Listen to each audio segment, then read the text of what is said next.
जैसा कि अभी बताया गया कि लोकमान्य तिलक जी के पुण्यतिथि की शताब्दी वर्ष है ये।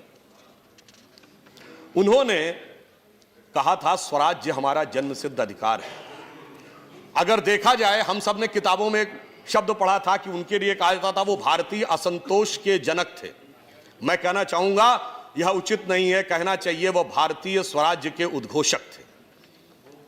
और महत्वपूर्ण बात क्या है, जब उन्होंने यह बात कही थी तो मेरे विचार से, कांग्रेस इतनी पुरानी पार्टी, उन लोगों को ध्यान होगा तिलक जी के विचार को क्या कहा गया था।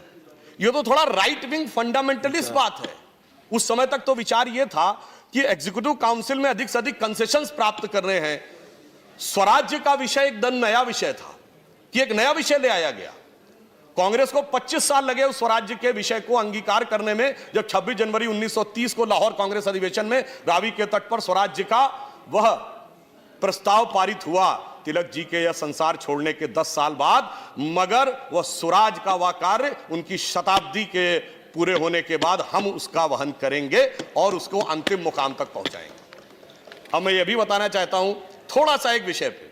आजकल एक बड़ी चर्चा होती है, बड़ा राइट विंग है, बड़ा फंडामेंटलिस्ट है। मैं कहना चाहूंगा जब तिलक जी ने कहा तो उनको थोड़ा एक्सट्रीम बात कही गई थी, एक्सट्रीमिस्ट। मगर हर 20 साल में ये परिभाषाएं बदल जाती हैं।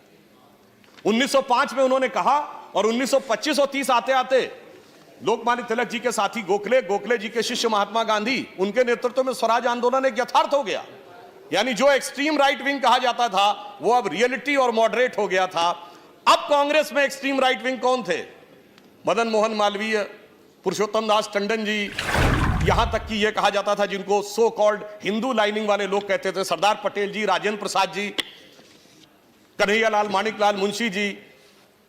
और 20 साल गुजरे, आजादी मिल गई, ये सब सरकार के हिस्से हो गए। जिसे आप राइट विंग कहते थे वो आप मॉडरेट हो गए। अब राइट विंग कौन था जो आप हमारे संस्थापक लोगों पे कहते थे? श्यामा प्रसाद मुखर्जी जी, दीनदयाल उपाध्याय जी, सांस्कृतिक राष्ट्रवाद।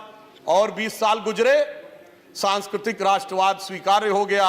लोहिया जी ने कहा कि मैं राष्ट्रवादी समाजवादी हूं और दीनदयाल जी ने कहा मैं समाजवादी राष्ट्रवादी हूं। अब एक राइट विंग के प्रतीक कौन थे 70 के दशक में? अटल बिहारी वाजपेयी जी, हिंदू तन मन हिंदू जीवन रग रग हिंदू मेरा परिचय। और 20 साल गुजरे, 90 का दशक, अब अटल जी स्वीकार्य थे, अब अडवाणी जी राइट विंग थे।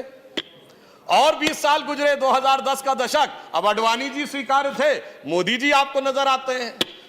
मगर इस पूरे 100 साल के कार्यक्रम को देखिए तो व्यवस्थाएं क्रमशः उस दिशा में आगे बढ़ रही हैं जिसे हम राष्ट्रवाद कहते हैं, आप राइट विंग कहते हैं।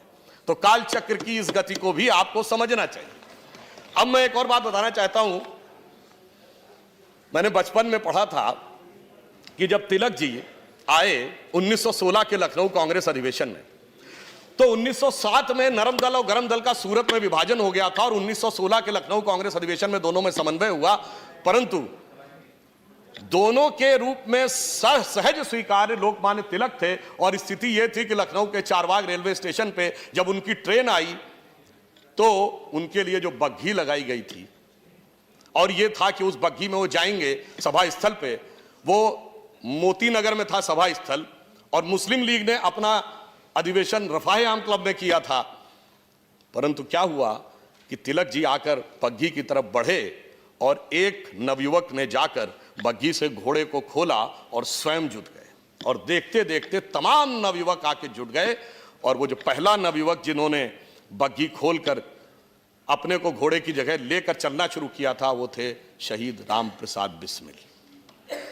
तो ये इस बात का प्रतीक है कि वो किस प्रकार से इंस्पायर करते थे। अब आजकल भी राम प्रसाद बिस्मिल जी की बातों का बड़ा उल्लेख हो रहा है। कई जगहों पे प्रदर्शनों में बड़े चित्र दिख रहे हैं और बोला जा रहा है सरफरोशी की तमन्ना अब हमारे दिल में है, देखना है जोर कितना बाजुए कातिल में है। मगर आज जिन मुद्दों को लेके जिन तरीके से जिस प्रकार के विचार व्यक्त किए जा रहे हैं उसे देखकर तो मुझे लगता है कि सरफरोशी की तमन्ना अब हमारे दिल में है। और बिस्मिल काश आते आज तुम हिंदुस्तान, देखते तो प्रोटेस्टर सारे क्या टशन और थ्रिल में है। इसलिए मैं कहना चाहता हूं जो लोग आज उनके बारे में विचार कर रहे हैं उन्होंने उन विचारों को पढ़ा समझा नहीं।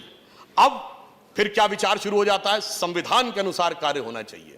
संविधान ने सबको अधिकार दे रखे हैं, संविधान ने सबको मौलिक अधिकार दे रखे हैं और उन मौलिक अधिकारों के अनुसार सारे कार्य होने चाहिए। अब आजकल जब संविधान के अनुसार